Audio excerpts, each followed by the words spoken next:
Gracias por seguir con nosotros en Fe Católica Viva. Esta noche estamos platicando con el padre Héctor Chiapa Villarreal sobre el tema de la vocación.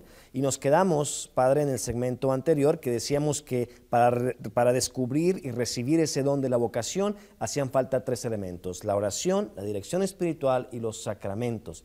Nos decía usted que sobre todo el sacramento de la Eucaristía y la reconciliación eran fundamentales en este proceso. Pero entre los sacramentos hay sacramentos específicos que se refieren a la vocación, y quizá de eso nos queremos referir ahora en este segmento final. Precisamente, Luis, de los 7 sacramentos que la Santa Madre Iglesia nos ofrece, 2 de ellos son los que se llaman sacramentos al servicio de la Iglesia, al servicio de los fieles. Y esos 2 sacramentos nos ayudan a vivir nuestra vocación, que en último caso es la misión que Dios nos ha dado para amarlo a Él sobre todas las cosas y amar al prójimo como uno mismo. Los 2 sacramentos que se refieren al servicio de la Iglesia, en primer lugar está el matrimonio, que es la vocación, digamos, a la que la mayoría de los bautizados están llamados, pero es una vocación. El matrimonio es una vocación de servicio, en primer lugar, servicio al cónyuge, servicio al esposo, servicio a la esposa y a los hijos. Servicio a los hijos por parte de los padres. Y en segundo lugar, la segunda vocación de servicio dentro de la Iglesia es lo que llamamos las órdenes sagradas o el sacerdocio. El sacerdote es ordenado como ministro de la Iglesia para servir. La palabra ministerio es una palabra que deriva del término servir, del término servicio. El sacerdote es un siervo del pueblo de Dios. Un término muy antiguo que el Santo Padre usa es siervo de los siervos de Dios, que expresa de manera muy hermosa lo que quiere decir el sacerdocio. El sacerdote es el siervo del pueblo de Dios a través de los sacramentos. Muy interesante lo que comenzó diciendo, bueno, todo, pero de manera especial captó mi atención que decía que el matrimonio es una vocación, por lo tanto es un don y es un misterio. Lo que quiero decir con esto es que no todos estamos llamados a casarnos. Precisamente. Es un lenguaje nuevo, ¿no? Claro, claro. Bueno, no, es muy antiguo, pero como que no lo escuchamos muy frecuentemente, pues quiero decir. Muy bien.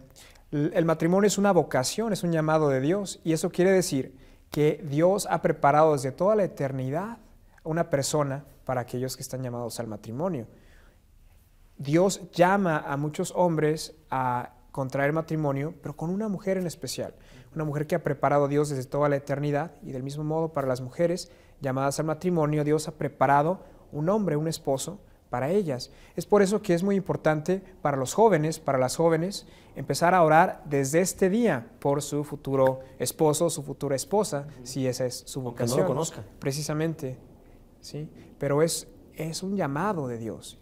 Digamos que la vocación al matrimonio es como una vocación secular, es una vocación que no necesariamente es consagrada al servicio de Dios, bueno, sí está consagrada al servicio de Dios, pero no como uno de los sacerdotes. Además del matrimonio, si no, mi vocación no es el sacerdocio, la vida religiosa, ¿tengo otra opción? Tú has usado un término que es clave para entender este tipo de vocaciones, secular. La palabra secular se refiere al siglo, al mundo. Las vocaciones seculares son las que están al servicio de la Iglesia en medio del mundo, ¿ok? Entonces, en primer lugar, el matrimonio, que sirve a la familia, pero también hay muchos bautizados, o digamos, por lo menos un número de bautizados, que están llamados a permanecer solteros, con una misión especial. Eso no se entiende ahora, ¿verdad? Ahora se entiende quedarse soltero como para disfrutar más la vida o como para tener más experiencias. No quedó de otra, ¿verdad? Pero no, en realidad, aquellas personas que están llamadas a quedarse solteros es para dedicarse a una misión en especial, ¿verdad? Puede ser un hijo de familia que cuida a sus padres ancianos, puede ser un científico que se dedica a estudiar y a dedicarse completamente a la ciencia, pero son vocaciones menos comunes. Finalmente, dentro de las vocaciones seculares, aquellas que sirven en el mundo, están los laicos que se consagran al servicio de Dios. Los laicos que en una comunidad que no es precisamente religiosa, sino más bien un grupo de bautizados que se dedican al servicio de Dios, tiene una misión especial, que de hecho en nuestra iglesia local tenemos tales hermanos y hermanas de la que se dedican a Dios en ese servicio, ¿verdad? Saludos a todos ellos si nos están viendo. Así es. Pero además de estas vocaciones seculares, tenemos las vocaciones sagradas. ¿Cuáles serían estas? Simplemente la vocación al sacerdocio y la vocación a la vida religiosa. Y la vocación a la vida religiosa, digamos que se divide en dos partes principales, que es la vocación religiosa activa y la vocación religiosa contemplativa, ¿verdad? Y la vocación religiosa activa, pues son, ¿verdad?, las monjitas que atienden un orfanato, las misioneras que dan clases, y las religiosas y los religiosos contemplativos son los que viven en un monasterio, ¿verdad?, dedicándose a orar, a hacer sacrificios por la iglesia, no solamente por ellos mismos, porque sería egoísmo, sino por toda la iglesia. Ahí está el servicio. Y la vocación sacerdotal es una vocación que comienza en la familia. Estoy seguro que la vocación suya al sacerdocio comenzó en su familia, con algunas prácticas, con algunas cosas. Por eso, ¿por qué no nos dice unas palabras a las familias? Para realmente, yo creo que si hay familias santas, habrá promoción de vocaciones al sacerdocio y a la vida religiosa que tanta falta nos hacen. ¿Por qué no nos da una palabra sobre eso? Claro que sí, con mucho gusto. En primer lugar, podemos nosotros llamar a la familia la iglesia doméstica, que quiere decir como la iglesia en pequeño, la iglesia en la casa. Y no solamente es una idea o una imagen bonita, sino que es una realidad.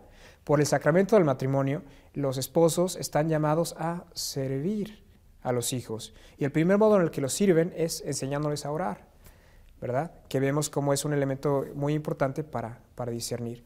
Y también los padres tienen que enseñar a sus hijos que Dios tiene una misión para ellos y enseñarles cuáles son las diferentes misiones, las diferentes vocaciones que Dios les puede ofrecer. En el caso personal, mi abuelita de toda la vida rezó por una vocación al sacerdocio en la familia y Dios escuchó sus oraciones. Fueron las oraciones de mi abuela y sus sacrificios que me concedieron ese don. Y el ejemplo también de la vida religiosa en los colegios católicos. Si le parece, padre, cerramos el programa con una oración por las vocaciones y por nuestras familias que nos ven. Muy bien, pues hagamos una oración que su santidad Juan Pablo II rezaba personalmente. Oh Jesús, pastor eterno de las almas, dígnate mirar con ojos de misericordia a esta porción de tu grey amada. Señor, gemimos en la orfandad, danos vocaciones, danos sacerdotes y religiosos santos. Te lo pedimos por la Inmaculada Virgen María de Guadalupe, tu dulce y santa Madre. Oh Jesús, danos sacerdotes y religiosos según tu corazón. Amén. Amén. Muchas gracias, padre. Buenas noches a todos ustedes. Nos vemos la próxima semana. Gracias, Luis.